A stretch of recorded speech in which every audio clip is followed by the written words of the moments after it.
We seek your face, O Lord our King.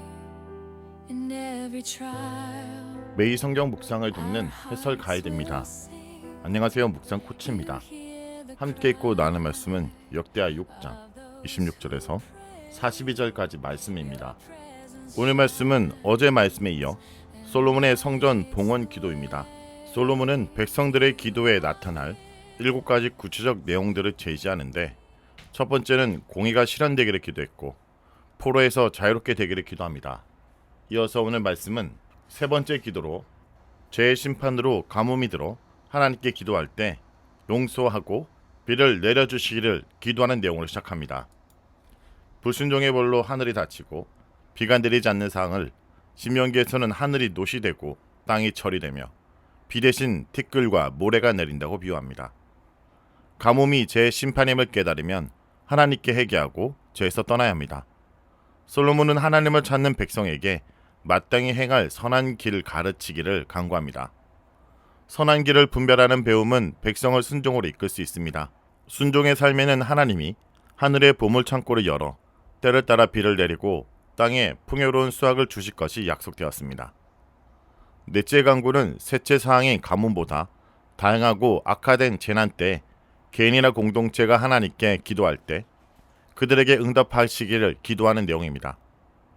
재난의 예로 기근, 전염병, 농작물의 병충해, 이방인의 침입, 재앙 질병이 나열되었습니다. 유사한 목록은 아모스 4장 6절에서 11절에 나와 하나님이 죄지은 백성들을 그분께 돌아오게 하는 매개로 설명되었습니다.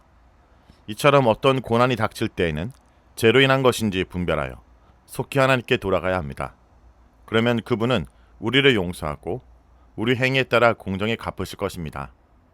솔로몬은 하나님만이 인생의 마음을 아신다고 피력하며 각 백성이 하나님이 언약의 축복으로 주신 가나안 땅에서 항상 그분을 경외하며 그분의 길로 행할 것을 기도 속에 건면합니다. 다섯째 강구는 유일하게 이방인을 위한 기도입니다.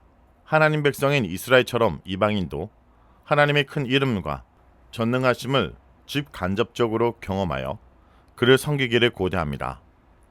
구약 역사에 등장하는 이드로, 라합, 룻, 오베데돔, 나아만, 욥 등 이 무리에 속한 자들이 분명히 있었습니다. 이같이 이방인이 하나님을 신뢰하여 먼 곳에서 와 이곳 성전을 향해 기도할 때 그들의 기도를 듣고 문제를 해결해 주시기를 솔로몬은 간청합니다. 그렇게 되면 땅의 모든 백성이 하나님의 이름을 알게 되고 그분을 경외하게 될 것입니다. 또 솔로몬이 지은 이 성전에 하나님의 이름이 불리는 것, 즉 성전이 만민이 기도하는 집이 됨을 만방이 알게 될 것입니다. 다윗이 언급했듯이 하나님은 온 땅의 통치자이시므로 모든 열방으로부터 경배와 찬양받기에 합당하십니다. 여섯째 강구는 하나님의 계획 가운데 이스라엘이 이방과 전쟁하로다가 예루살렘과 성전을 향해 하나님께 간구할 때 응답해 달라는 내용입니다. 전쟁의 승패가 하나님께 달렸으므로 하나님이 전장에서 일어나는 각 사항을 돌아보시기를 간구하며 이스라엘 군대가 오직 하나님만 신뢰하기를 종용하는 기도입니다. 마지막 간구는 둘째 사항과 유사하게 전쟁의 포로가 되어 끌려가 하나님께 기도하면 그들을 용서하여 고국으로 돌려보내주기를 간구하는 기도입니다. 이 사항은 둘째 사항보다 훨씬 더 악화되고 구체적으로 심각하게 묘사되었고 나라의 멸망이 암시되었습니다. 솔로몬은 하나님께 죄짓지 않는 사람이 없음을 토로하며 인간의 죄성과 연약함에 대한 하나님의 긍휼을 호소합니다.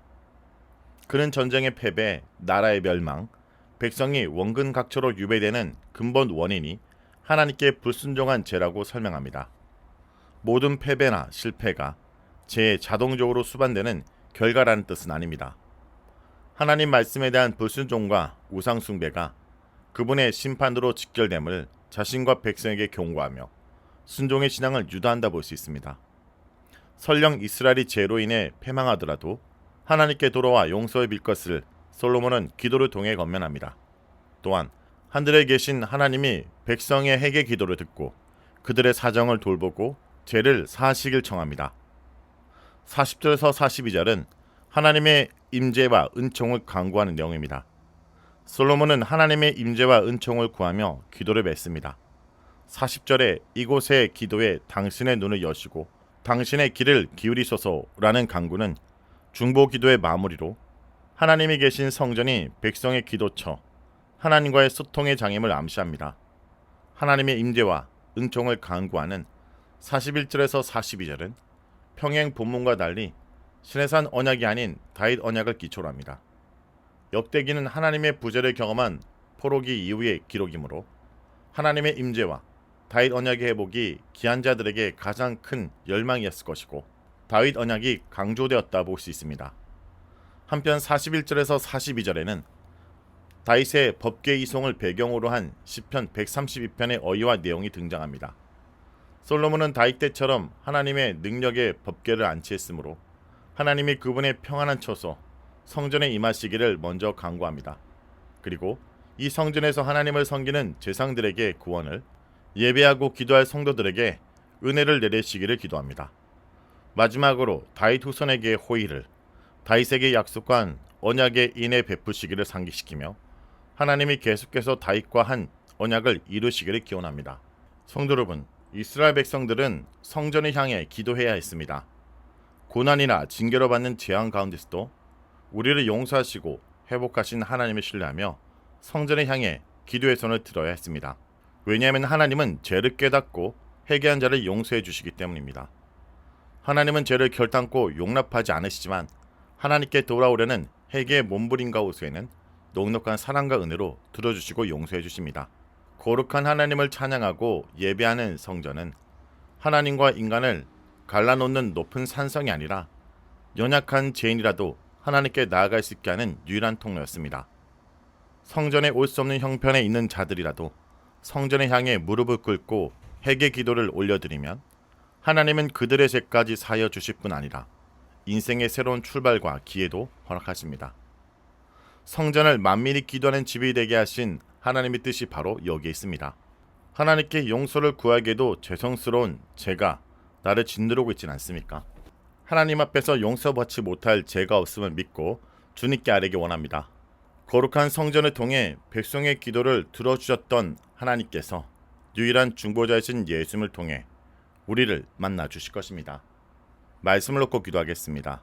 주님, 우리 삶에 닥치는 고통과 시련 속에서 우리가 불평하고 원망하기보다는 그 고통을 통해 우리 자신을 돌아보고 주님께 돌아오는 영적인 기회가 되게 하여 주옵소서. 우리가 죄로 인해 하나님과 멀어졌을 때 다시 주님을 향해 부르짖을 용기를 허락하여 주옵소서. 주님, 우리의 기도가 우리 자신만을 위한 기도가 되지 않게 하시고 아직 주님을 알지 못하는 이방인들을 향한 선교적 마음을 품게 하여 주옵소서. 우리 삶의 모든 영역에서 주님의 빛과 소금의 역할을 감당하게 하시고 우리의 기도와 삶을 통해 세상의 주님을 보게 하여 주옵소서.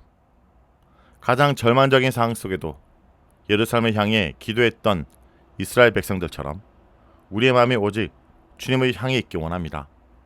그리하여 우리가 어떤 어려움에 처하든 주님 앞에 참된 회복과 평안을 누리게 하여 주옵소서. 예수의 이름으로 기도합니다. 아멘. Those who worship, those who see, find their strength where you will meet.